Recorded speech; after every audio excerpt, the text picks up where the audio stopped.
बंधुओं, केकई को सब कोसते हैं। वर्णन आता है कि 14 वर्ष तक किसी ने केकई के अंतःपुर में भी जाने का भाव नहीं रखा। लेकिन आपको पता है, जब अभी भरत जी चित्रकूट जाएंगे ना, शत्रुघ्न जी साथ में जाएंगे, भगवान सबसे मिलते हैं। फिर जब अंत में निर्णय हो जाता है कि भगवान वन ही जाएंगे, भरत पादुका लेकर के जाएंगे, सब अयोध्यावासी जब लौटने लगे, तब भगवान ने धीरे से शत्रुघ्न को बुलाया, बोले शत्रुघ्न इधर आओ।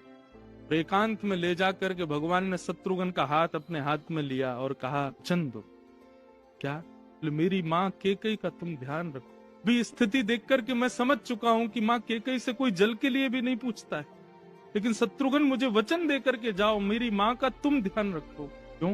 बाल्यकाल में बार गेंद से चारों भाई खेल रहे थे, अभी गेंद केकई के भवन में चली गई। राम जी बोले, रुको मैं लेके आता हूँ। और गेंद लेने के लिए जैसे ही माँ केकई के भवन में प्रवेश किया, तो माँ केकई कुछ बालकों के भोजन के लिए बना रही थी। भगवान राम बहाने से माँ केकई के पास गए।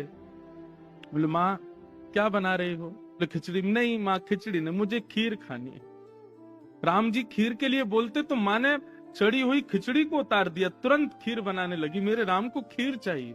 वर्णन कितनी बार हम लोग सुनते हैं, विद्वत जन बताते हैं, जगह जगह वर्णन आता है। राम जी बाल्यकाल में पूरे दिन केकई के भवन में रहते थे।